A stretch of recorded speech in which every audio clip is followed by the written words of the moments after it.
Hello and welcome to the 7th episode of Karl Marx's 18th Brumaire of Louis Napoleon reading group series. Today is Saturday, the 4th of July 2020, and I'm your host, Tom O'Brien.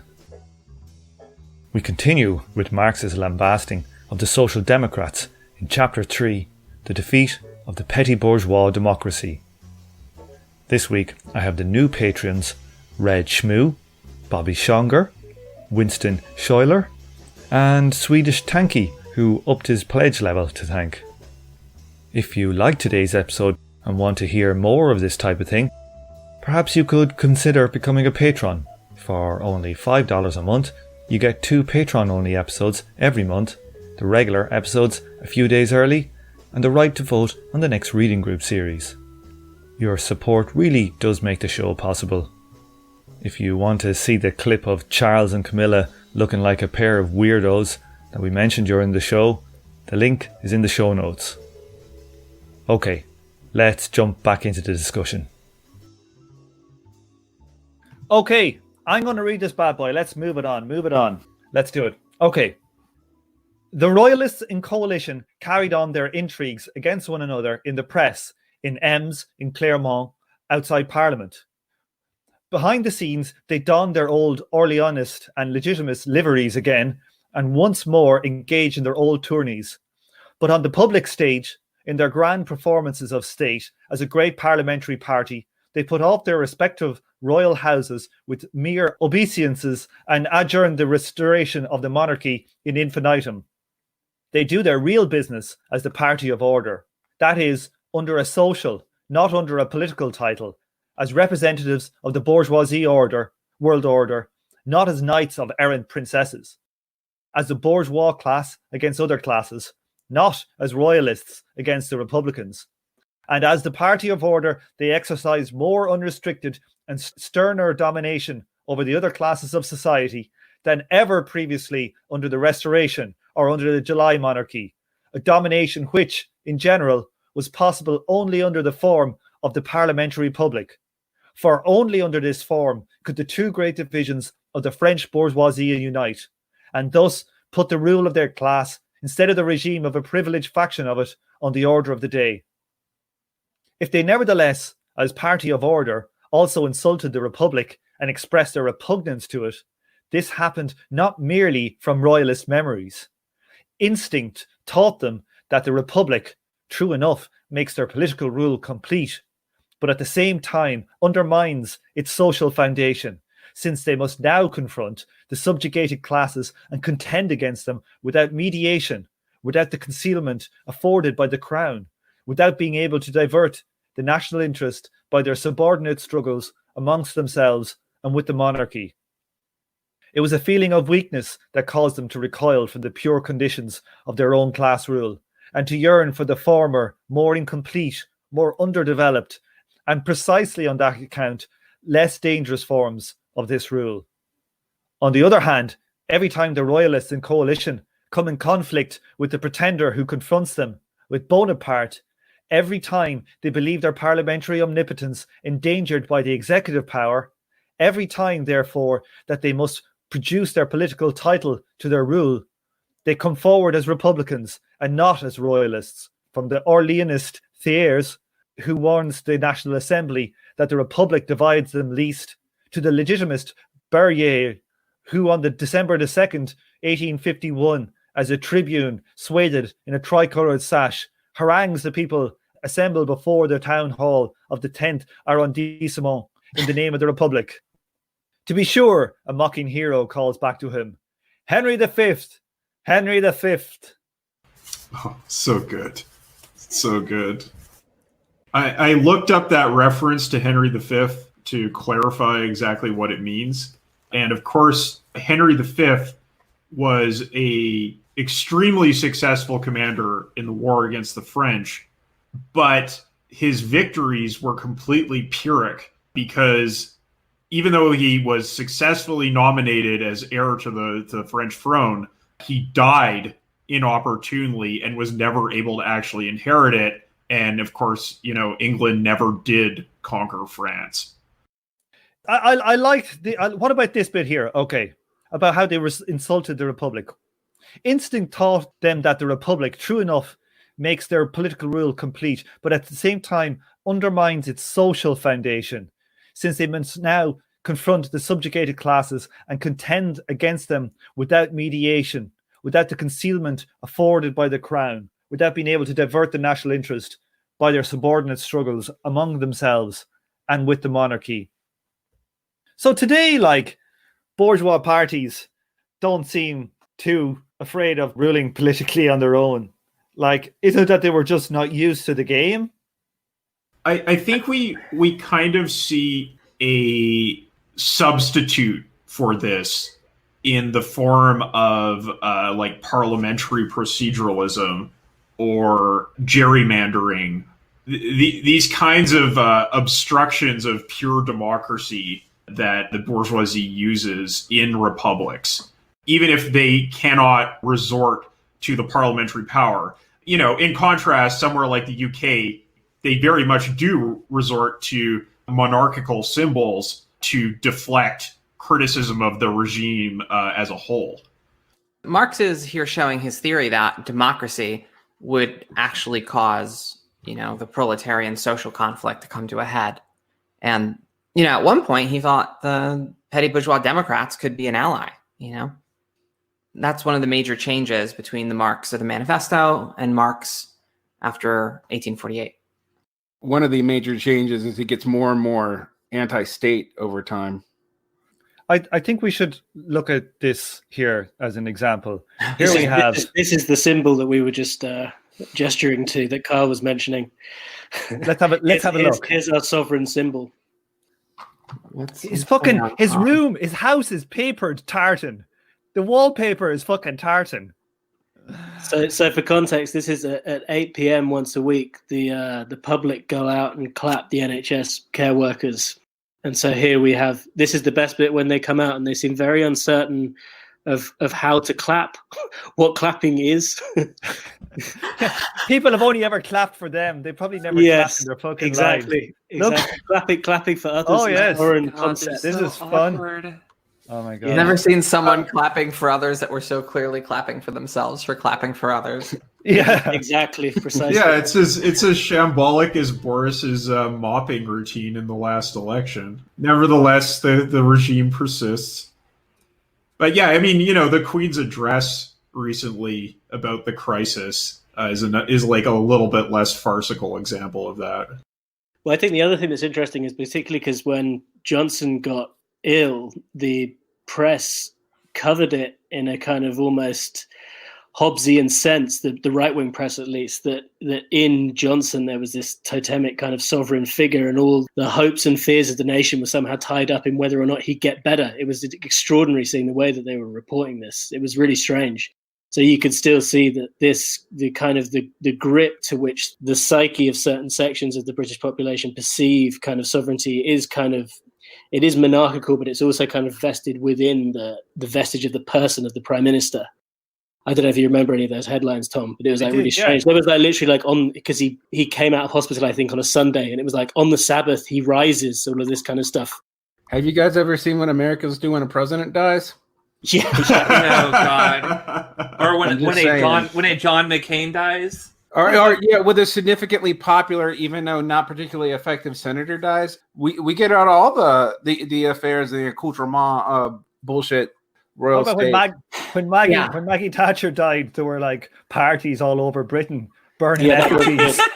It was not true when Reagan died. No, it's not true when Reagan died. It was basically like a Kim Jong-il's funeral. Yeah, you know, it really was. It was years later. Years later, the cult of Reagan was still so powerful. You watch shows like Entertainment Tonight, and just, you know, the halo around Reagan was still very much visible. It was very creepy. Yeah, one thing I was thinking as well here about that, it mightn't necessarily have been so much that they didn't know the game, the parliamentary game so much, but like they still had, and like the Orleanists and the Legitimists, they had a contradiction that need to be resolved, you know, and like that contradiction doesn't exist today, so they don't have to play that same game. So it has been resolved for them in the Republic. And in the fall of the Republic, it's been solved for them. Okay, who wants to take the next one? Sophie, do you want to do a read? As against the coalesced bourgeoisie, a coalition between petty bourgeoisie and workers had been formed, the so-called Social Democratic Party. The petty bourgeois saw that they were badly rewarded after the June days of 1848, that their material interests were imperiled, and that the democratic guarantees which were to ensure the effectuation of these interests were called into question by the counter-revolution. Accordingly, they came closer to the workers. On the other hand, their parliamentary representation, the Montagnier, thrust aside during the dictatorship of the bourgeois republicans, had in the last half of the life of the Constituent Assembly reconquered its lost popularity through the struggle with Bonaparte and the royalist ministers. It had concluded an alliance with the socialist leaders. In February 1849, banquets celebrated the reconciliation. A joint program drafted, joint election committees were set up, and joint candidates put forward. The revolutionary point was broken off and a democratic turn given to the social demands of the proletariat. The purely political form was stripped off, the democratic claims of the petty bourgeoisie and their socialist point thrust forward. Thus arose social democracy.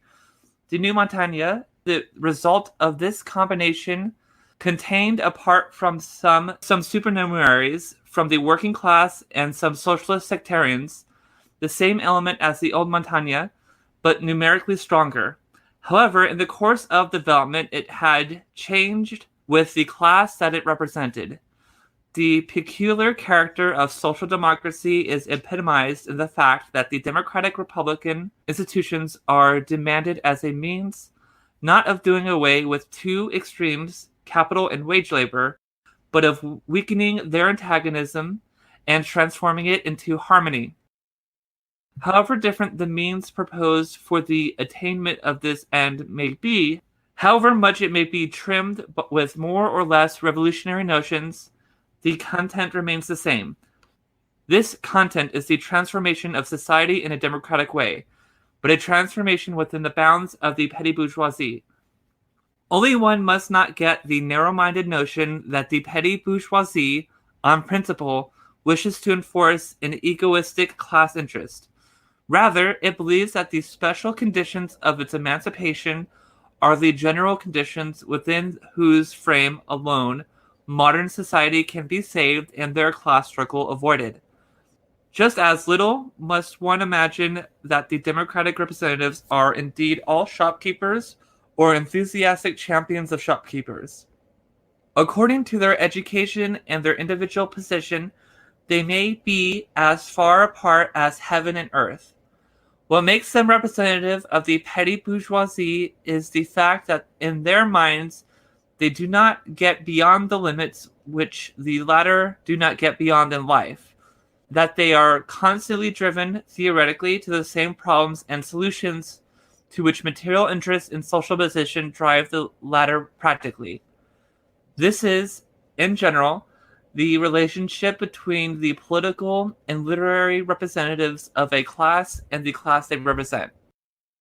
There is a goddamn lot here. Ezri, pick it apart. Well, starting from the bottom, this is the general relationship between political and literary representatives of a class and the class they represent. There's a certain theory of class interest that's being complicated because, the idea of class interest doesn't originate with Marx. It's usually imputed to Marx, right? This one-to-one, oh, you're petty bourgeois. That means you have a small-minded, you only care about your own little business. Actually, if you talk to like shopkeepers, small shopkeepers, they develop their whole worldview on like people like them getting a fair shot, even though they're really talking about people that are often their competition. Like Marx is sophisticated about class interest. The Marxian notion of class interest is like the heart of his theory, I feel like the heart of what makes Marx a valuable thinker. Why he could reflect on an event that, it's history to us, but what was this to him? Journalism? Polemic? Like, it was very contemporary. Yeah, there's a lot going in here. Like James, when I'm reading and I'm reading some of this stuff here where it talks about how let's have a look. Where does he say where they once you have like this kind of political idea of a social democratic thing, when you take the revolutionary point of the proletariat has already been broken off. He talks here about the kind of coalition that's left. I really like this. The content is the transformation of society in a democratic way, but a transformation with the bounds of the petty bourgeoisie. Only one must not get the narrow-minded notion that the petty bourgeoisie, on principle, wishes to enforce an egoistic class interest. Rather, it believes that the special conditions of its emancipation are the general conditions with those within whose frame alone modern society can be saved and the class struggle avoided. Like, my God, that is so apt for today. That's like all these people on Twitter with like a British flag and a European flag after it. It's all these like the worst form of liberals in the UK that they don't see themselves as actually being in a class. They see themselves like as literally representing what is just the proper way to do things in society. Like a friend of mine who went to college with me and similar, skilled laborer, I suppose you call him, maybe PMC, but like he says similar things to me, but he says, ideology is dead. You can't, like, that's just like 20th century stuff. And you're like kind of going, like, do you see yourself as being outside of ideology? And I swear to God, I think the vast majority of this middle class, democratic, socialist, I think a lot of these people actually think they are outside of playing social class interest roles. Class works best when you don't realize it's there. Right. I mean, that's like, I don't want to go all Tusarian structural interpolation on people because I don't really believe that. But there is a way in which everybody who has class interests likes to believe that they are not acting off of the interest of things that are structural, and they are acting on their own immediate personal beliefs. And while there is no one-to-one determination, and I don't think Marx thinks that either, in aggregate, there definitely is. Like, I can't predict what an individual person is going to do according to their class interest, but I can definitely predict what groups of people are probably going to do according to their class interests. Right. Stochastically, just sort of like, there's a pretty good chance. Thermodynamics, baby. Thermodynamics. It's interesting that he says what makes them representatives of the petty bourgeoisie is the fact that in their minds, they do not get beyond the limits, which the latter do not get beyond in life, that they are constantly driven theoretically to the same problems and solutions, to which material interest and social position drive the latter practically. So, I mean, this isn't entirely like a class essence thing either. Like, you can think and behave and theorize in this petty bourgeois mode without coming from that place. Your social position may be as different, and education, maybe as different as heaven and earth. Both of these theories are there, like the structuralism and this sort of like, but that's kind of like not, it's not really the only determinant. In the idea world, in the theory world, if you keep confronting the same things, and again, if we page up, this is about the peculiar character of social democracy, epitomized in the fact that democratic republican institution are demands as a means of not doing away with the extremes of capital and wage labor, but of weakening their antagonism, transforming it into harmony. I mean, God, like a lot of very sophisticated Marxists end up in that category. Like they have all of the theory in the world, and it ends up feeding into that notion. I mean, you don't have to be from like Derick, just like Derick. Yes. So that's what I was saying, of course. But you don't have to be petty bourgeoisie to get there. Yeah, you can be a political or intellectual representative of the class.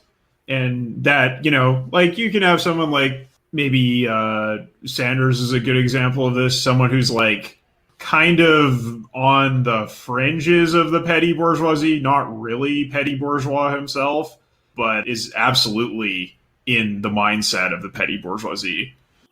One thing here, there's a line here where he says why the petty bourgeois ended up siding with the proletariat in the Social Democratic Party.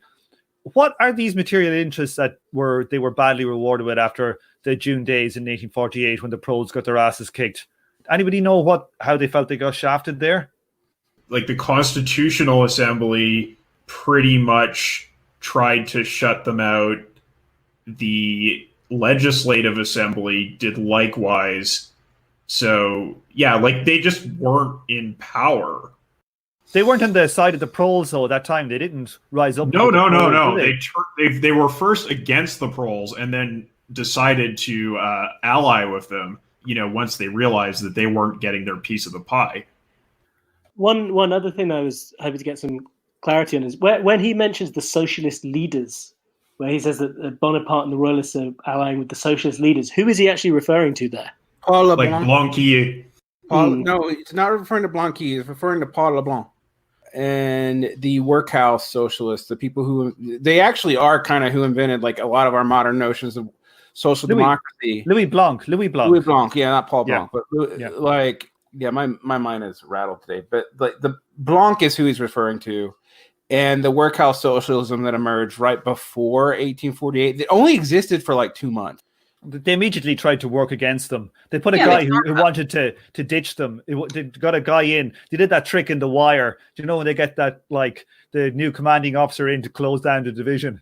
It's like, that's what they did. Instead of actually closing it down, they got a guy in to make life so fucking miserable. Everybody would just kind of leave and the thing would fall apart. Well, and they also played proto-feminist against it too, because how they actually got it to eventually shut down was it was falling apart, and then they allowed women into it, and then like the popular sentiment went against it. So, yeah. I worked in a bank in Ireland, and we were part of a research kind of a wing, an architecture wing, like an IT research and architecture wing.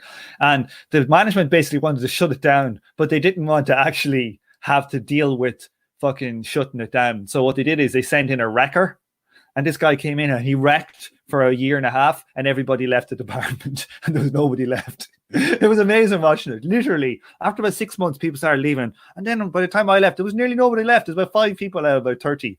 Everybody just went, "Oh yeah, he's like a wrecking ball. He's just going in there to do nothing and then annoy you." Classic management technique. Wow, I didn't realize I came in like a wrecking ball was a strategy. Sorry, Louis Blanc was also on the Constituent Assembly. Is that right? Correct. He was the leader of the socialists, the left in the Constituent National Assembly. Correct. But they got shafted. They got taken. They didn't get any representatives in the executive, so they were kind of kept out of power. The one thing they got in was the work, jobs for the boys. Work. What do they call them? Workhouses, I think. Well, they call them national workshops, is what they call them. But they were effectively like workhouses, but unlike the workhouses in England, they were actually like you got paid. It's the idea of making the state the employer of last resort. It's MMT, job guarantee. Well, that thing only lasted like 25 years after the war. All the Western countries essentially had job guarantee, full employment policies, and then they just got rid of them. It took them longer after World War II to get rid of them than it did after the Fourth French Revolution. I don't know. How many revolutions is this? Is this 4? There's a few. But right from the beginning, social democracy gets its pants pulled down, betrayed, and its efforts sabotaged and underfunded. Seriously, the reason why we have the word communist is because Marx was hesitant to use the word socialist because Blanc lost so bad. Like he comments on this in the communist, or Engels comments on it in the Communist League reflections. Is like that's why they use the term and they're kind of interchangeable. But like the French socialists were, we wanted to differentiate ourselves from them because so many of them are petty bourgeois and kind of dumb. It was mentioned earlier in the discussion that in the manifesto, Marx suggested an alliance with the petty bourgeoisie. So is that contrary to what he's saying here in this text, where he's trashing the alliance of the petty bourgeoisie? I think it comes from. This is post. Later. Yeah, this is the post. Well, this is was the other one. Was the Communist Manifesto not written before these revolutions? It was written before these revolutions. It was before 1848. Yeah, right before it. The other thing you got to remember is the Communist League, like half its membership were artisans, and like Engels and Marx weren't clear if they were petty bourgeois or not. Actually, so like that comes up in Engels' reflection. that Engels talks about, they were artisan craftsmen, so they had, kind of petty bourgeois interest, but there was also proletarian in the movement. So it wasn't just like a theoretical position. It was literally what the League of the Just and the Communist League were. Like, they had members who were petty craftsmen in there. Right, but they're sort of aware that, again, it's not like a class essence theory that determines all your ideas. You can as a Marx, as a lawyer's son or whatever, like you can pudgy fail son, as Shane would call him. He's a pudgy fail son. Right, yeah. You can try to suss out the class interests of the proletariat and try to promote it. As skeptical as we all are of doing that to some degree, because of how it comes out. Without the notion of class interests, this whole thing is like, it becomes farcical once you cut that cord. Has Shane got the best slurs and curses of any of the people on the Emancipation Network? I'm jealous, frankly. Which is ironic because Shane is like the most sweetest, wholesome person. Also, I don't know. He's got a very evil laugh. He's got the most evil laugh. What did he call somebody in one of the podcast areas? A six-toed pony fucker. There was six-toed pony fucker. What? Kyle, he's got to have some more than that. They do. They do. Yes. Hey, sorry. I definitely appreciate Shane bringing the sass to our podcast. Let's move it on. So, Kyle, you want to take this again?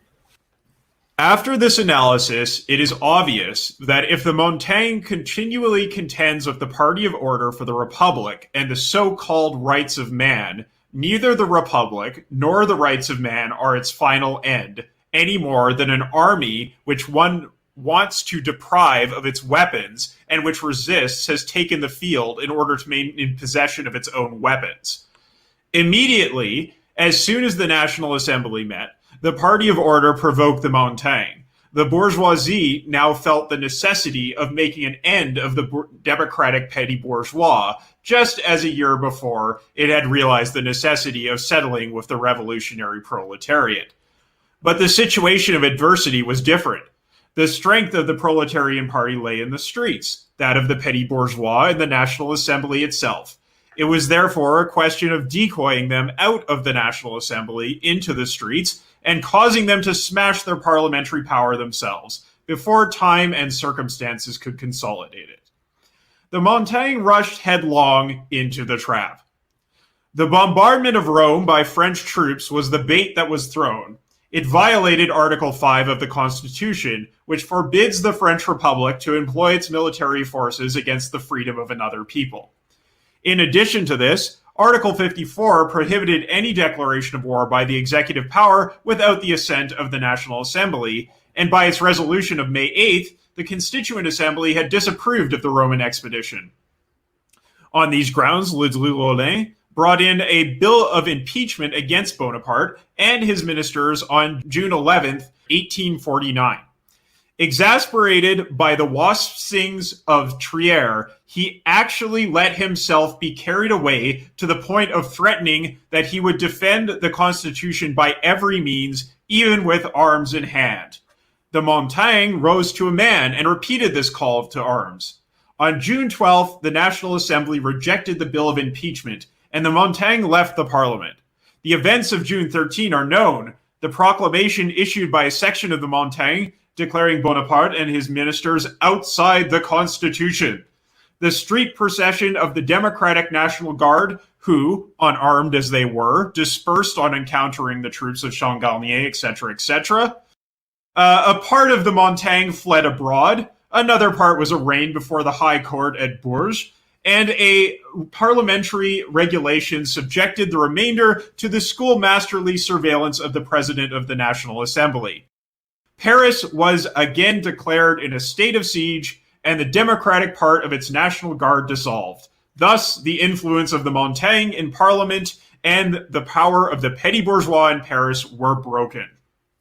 Yeah, that's pretty devastating. Like, there's one thing I get from this. Like, I know we did the Revolutionary Strategy series before the last time, and there is, like, the picture I got from it was like some book of famous people playing chess, and it was actually it was Marx. There was like they had some stuff of Marx actually playing. There's recorded chess games between Marx and other grandmasters at chess. I don't know if you know that. So you can actually, Wow. you can actually play them, and he's really fucking good. And you can tell he's good, because he's got strategy. And like he's like, you read this, no joking. I always come back to it, but like the reason why I like revolutionary strategy and the reason why I like this, a lot of it is, I come from like a kind of game theory background, and it's obvious as hell what's going on here. To me, like, you can look at a lot of this stuff that the modern left does, and you can just game theory it and show how utterly pathetic all of the standard lines are for most left parties are. Utterly pathetic. It's bourgeois ideology, Tom. Don't think too hard about it. Yeah, you can't do game theory. That's bad. May I continue reading to the end of this defeat section, like a pricked bubble? So just so we get the whole thing in here. All right, so Lyon, where June 13 had given the signal for a bloody insurrection of the workers, was, along with the 5 surrounding departments, likewise declared in a state of siege, a condition that has continued up to the present moment. The bulk of the Montagne had left its vanguard in the lurch, having refused to subscribe to its proclamation. The press had deserted, only 2 journals having dared to publish the pronunciamento. The petty bourgeois betrayed their representatives in that the National Guard either stayed away or, where they appeared, hindered the building of barricades. The representatives had duped the petty bourgeois in that the alleged allies from the army were nowhere to be seen. Finally, instead of gaining an accession of strength from it, the Democratic Party had infected the proletariat with its own weakness, and, as usual with the great deeds of Democrats, the leaders had the satisfaction of being able to charge their people with desertion, and the people the satisfaction of being able to charge its leaders with humbugging it. Seldom had an action been announced with more noise than the impending campaign of the Montagne. Seldom had an event been trumpeted with greater certainty or longer in advance than the inevitable victory of the democracy. Most assuredly, the Democrats believe in the trumpets before whose blast the walls of Jericho fell down. And as often they stand before the ramparts of despotism, they seek to imitate the miracle. If the Montagne wished to triumph in Parliament, it should not have called to arms. If it called to arms in Parliament, it should not have acted in parliamentary fashion in the streets. If the peaceful demonstration was meant seriously, then it was folly not to foresee that it would be given a warlike reception. If a real struggle was intended, then it was a queer idea to lay down the weapons with which it would have to be waged.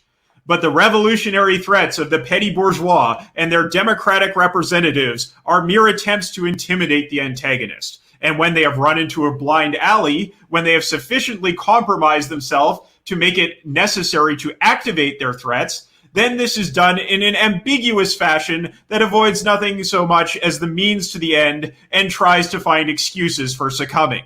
The blaring overture that announced the contest dies away in a pusillanimous snarl as soon as the struggle has to begin. The actors cease to take themselves au sérieux, and the action collapses completely like a pricked bubble. The burns continue in the next paragraph, but let's maybe discuss this part. Yeah, like I really like at the start of the previous big long section we did, there's a bit where he talks about how for some people, for pure Republicans, the Parliament itself was what they were trying to defend, but not for the Montagne. They were really trying to use the mountain, they thought they were trying to use it as a weapon for social democracy or socialism, right. Which is, I think that's a quite a big difference. But they fell so headlong into a trap from a position of quite amount of power. It's kind of shocking. And isn't this always the case with the Social Democrats, that a portion of their power lies in the streets, a portion of their power lies in the Parliament, but they never sum up to being more than just 2 separate powers, and often the Parliament ends up suppressing the street power. Always. No. You see, the real road to power is in the Parliament. The streets, they're just going to get in the way. Like, trust us, we got this. Hey, you're fucking up our victory. That's always the way, isn't it? Isn't it like that? It's like there's a strict delineation there. It seems like that any of the actual achievements as well, to make it worse, any of the achievements of these social democratic forms are usually based on the fear of a third class, which is a radical class. Is that true? Generally, that's what happens. The more radicalized proletarian class is scaring a faction in the parliament to side with the social democrats to make the reforms possible, as well as some of the more conservative social democrats. I'm going to try to be fair in my historical broad generalizations, but that tends to be what normally happens.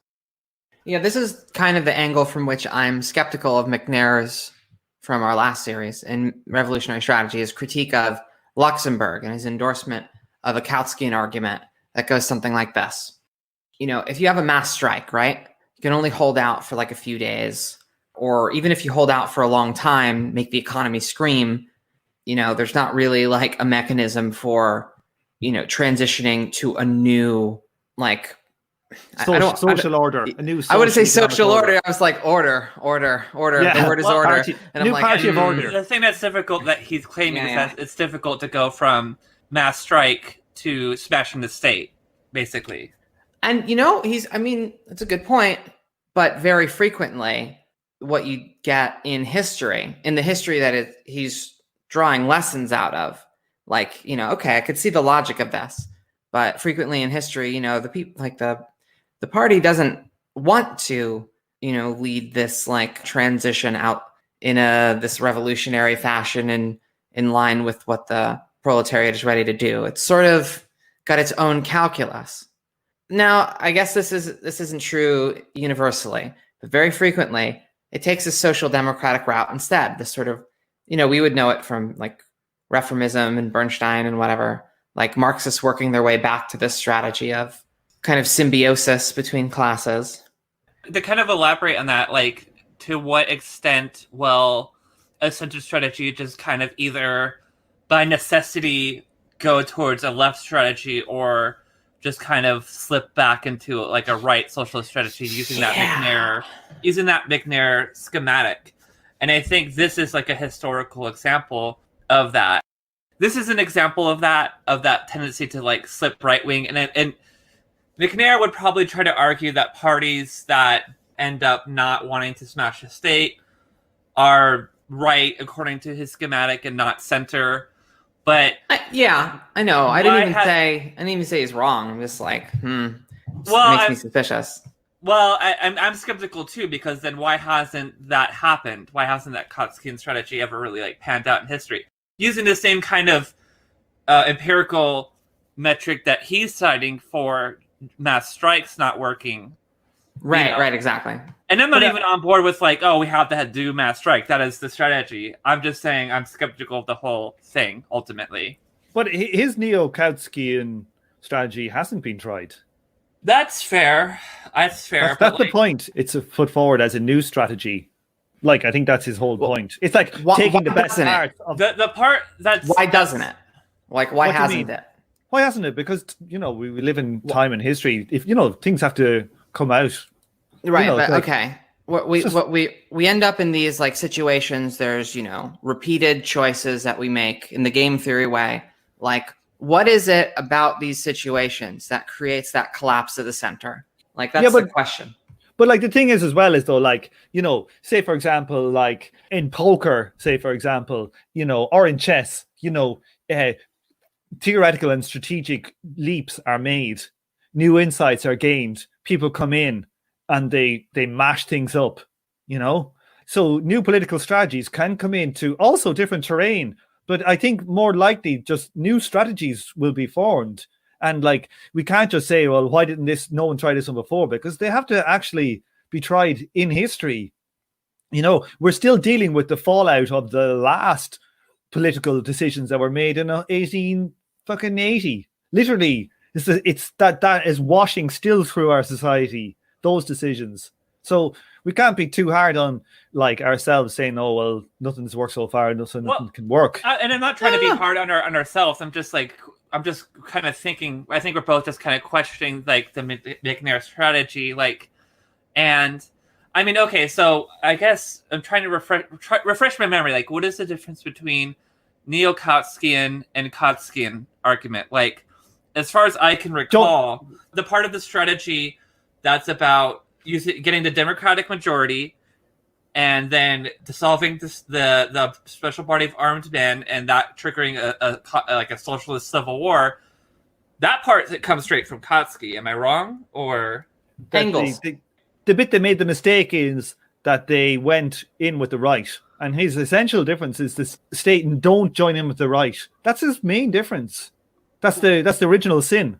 Except that he assumes that there's only one right that you could join in with, and that is the parliamentary right, which, I mean, the parliamentary right of social democracy. And the jingoist, I guess, is what he's defining as right there. I mean, in addition to being purely politically determined, I also just think if you do that, then you don't actually... He doesn't really deal with the fact that the working class in any advanced capitalist nation never, ever, ever, ever, ever backed the left of social democracy. Mm-hmm. It did not happen anywhere on earth. What do you mean? They didn't back the left of social democracy, or right? Those to the left of social democracy? Both, actually. They did not back in significant numbers the left of social democracy, which is why in those groups they were usually minority factions. And when they separated, they did not back the communists or left socialist groups en masse either. They only did in areas that were not really advanced capital, and that's... There was large communist parties in Europe, though, Derick. Yeah, but they didn't ever win. So but that doesn't mean. But they hadn't. Doesn't win. Failed. But that's not a good argument. Like, I'm not making the case that they could have had the correct strategy, but I'm saying, like, you get into a battle, you're playing poker, you get into a situation, you can play right, so things can just fall the other way and you lose. It doesn't necessarily mean... Look, the communists in Italy probably would have won the election had it not been for a fraud in the early 40s, late 40s. I think that this is a game that's been repeated many times as similar outcomes, and without some kind of change in the rules or change in dynamic. I mean, unfortunately, the old dynamics of the 20th century are gone. Oh, great. But like, without something changing, I think you're likely to continue getting these outcomes where people don't listen to the Martovs. They don't listen to the people that get all these questions right. And why are these electoral outcomes how they are? Why do things split along the lines that they do? And to some extent, Tom, I mean, you're not wrong. The influence of LaSalle and then Lenin, it never really goes it's like I can't even say it's shaken out in the wash now when we're in vastly different strategic situation. Like, it looks to me like, I don't know if it's an error because, we haven't seen all of history yet. We haven't seen the next 1,000 years. Right. But like, it seemed that if it is true, the error of Marx was not seeing the tendency for people to go with the nation state ahead of the international class. Now, you could also make the case that the international proletarian class has to learn its lesson from, its failures. In history. The thing is that you'd have to actually make it clear that the international proletarian class had immediate interest in learning those failures. And frankly, given the bounds of nation states, they don't. I'm sorry that I'm about to say this, but like, one, I consider the Stalinist that McNair is willing to see as part of the left that you should be and willing to be in coalition with as actually a different form of right that you should not be in coalition with. But two, I concur. There's a bound choice. There's a bound choice theory when you're dealing only in terms of nations that's going to lead people towards social democratic light reforms and mild nationalism. And it kind of works out mathematically in a way. If you read Adam Perearsky, it hurts because it hurts. It maps real well, and it mathematically maps. It's like it's a set of choices, and it's actually a rational choice. And that's I'm just like, I'm fucking amazingly hyper skeptical. Like you do that. You do the game theory, I mean, or say take the prisoner problem, for example, Derick. Right? How come my prediction odds on every election has been based on a lot of this stuff, and I have better odds than you? Like, just Just gotta point that out. Like, Well, okay. Yeah, I got a clarifying question. Wait, no, about wait. I'm talking. Wait, now I was Okay. saying something. Yeah. So, A, the strategies haven't changed, so of course they're going to fucking give the same fucking outcomes. B, you take the prisoner problem. You know, the one where, you know, if you both coordinate together, you'll both get free, and if you don't, you fuck each other, you both go to prison, and everybody, it's in their rational interest to fuck each other and go to prison, right? But when they do the math of when they repeat the experiment, it flips the other way where they should both do it. So the logic games that you can set up, like these are games just to show you they're not the system. Well, this is what I agree with you. The thing is, though, when you say this, we're still always dealing in terms of nation states, and the only way to get past that is international cooperation. However, the other problem with the McNair formula is that, frankly, the Western European unions, and actually the unions of Eastern Europe, because ironically they end up liquidated by the Soviets in a really kind of backwards way, but they do. And the North American unions are in no way mass enough to coalesce to form workers' parties. And so you skip the historical step where those workers' parties emerged historically as coalitions of unions and go directly to political parties. Yeah. All right. You can't do that. There's nothing to merge with. It does not exist.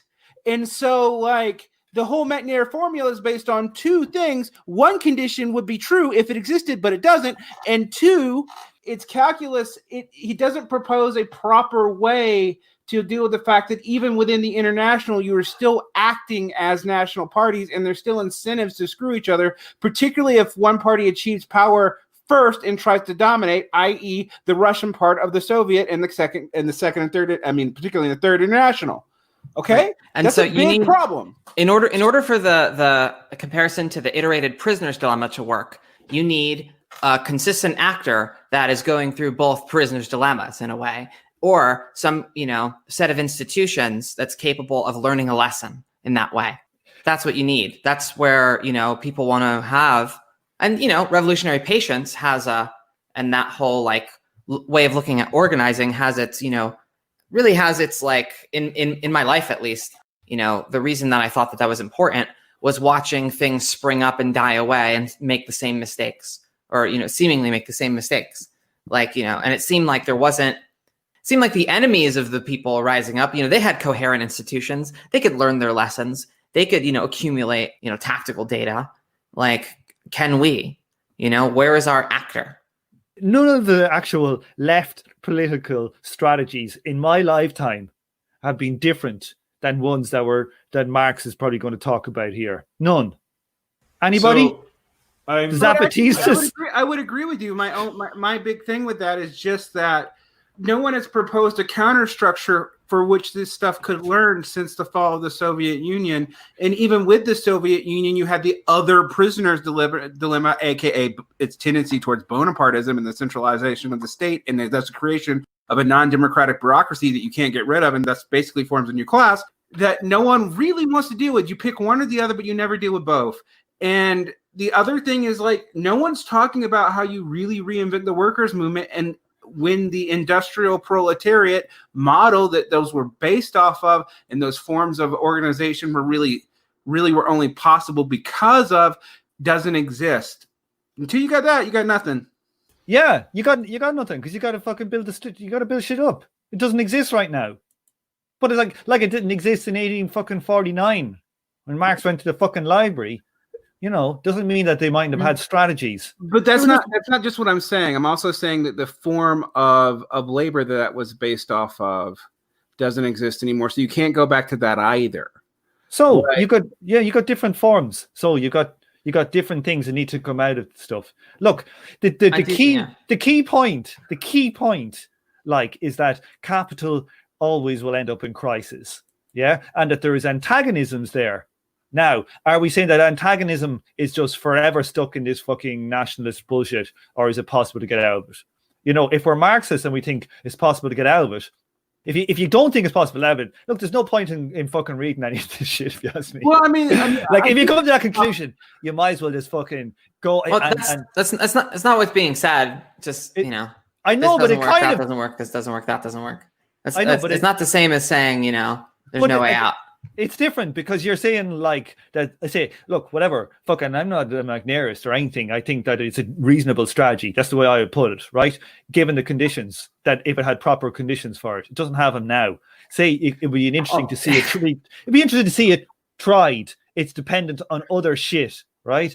But like that, we're not like the thing is to say is like there are strategies that can be tried that haven't been tried, or else we're just stuck in fucking capitalist dystopia forever. Well, I think to clarify what Derick and Ezri are saying, they're not saying that there is no strategy to get out of this national determinant, but I think what they are saying is that they don't think McNair's strategy can do that, unless I'm misunderstanding. Yeah, you got. I think McNair's strategy could have possibly worked if it was actually done the way articulated in like 1914.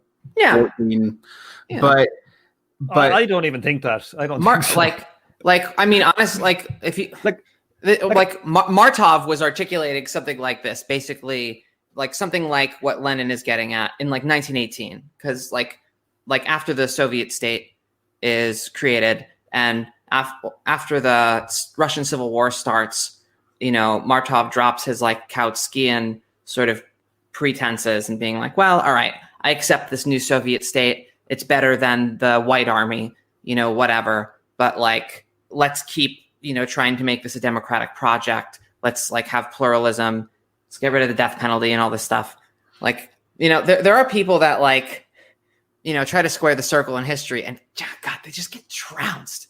They just get trounced and forgotten and buried under statues of like, Lenin or a big mustache. Well, I mean, yeah, to be fair to Lenin actually did respect Martov even after that and was really sad when he died. But, everyone's sad when everybody dies. So too little, too late, dude. Yeah. He was very sad when he shot him in the head. No, well, he's sad when Stalin used the power that Lenin gave Stalin to essentially like deny him aid, deny Martov aid. That might have saved his life. Yeah, basically, Stalin kept the money that he was supposed to appropriate to. But anyway, we're way off track here, aren't we? Well, I mean, this is not called the fucking revolutionary strategy thing. Who brought this motherfucker up?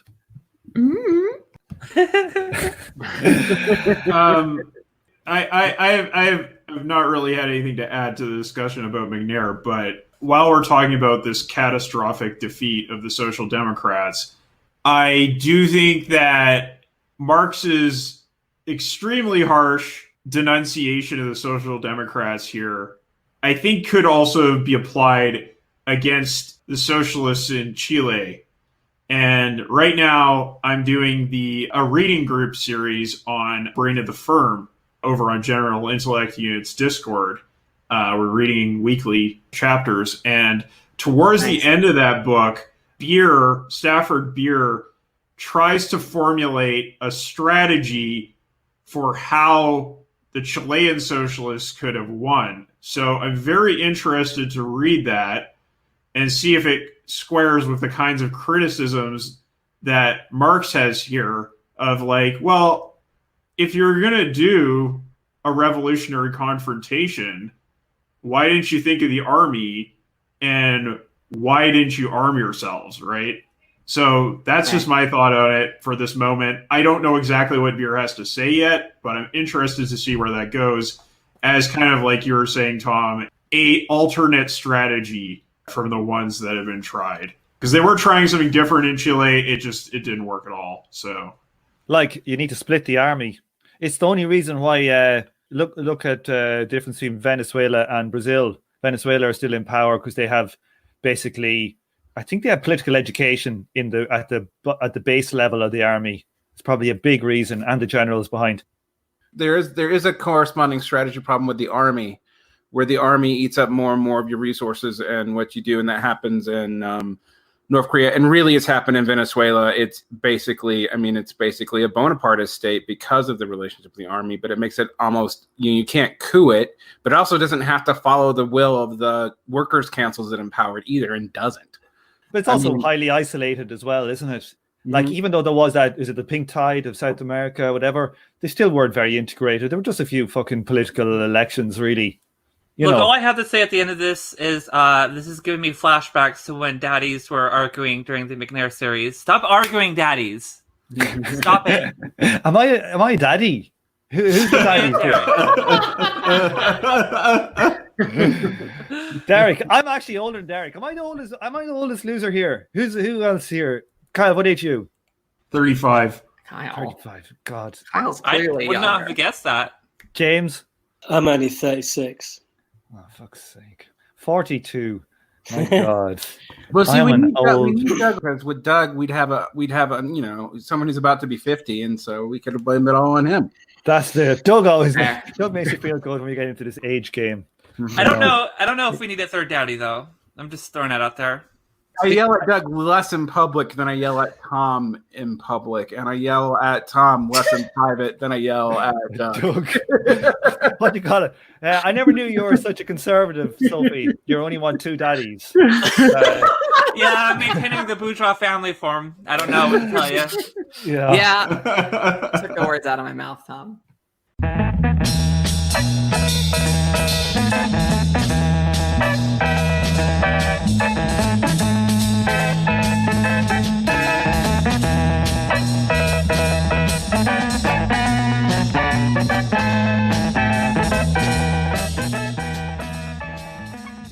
On this episode, you heard the theme tune The Order of the Pharaonic Jesters and Night of the Purple Moon by Sun Ra and his orchestra.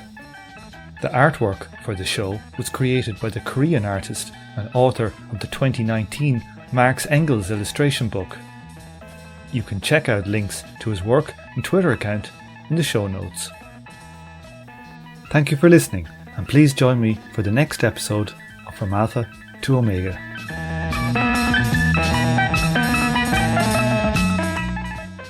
This show is a member of the Emancipation Network, a Marxist podcast and research collective. Make sure to check out our network sister podcasts, General Intellect Unit, Jumpsuit Utopia, Mortal Science, and Swampside Chats.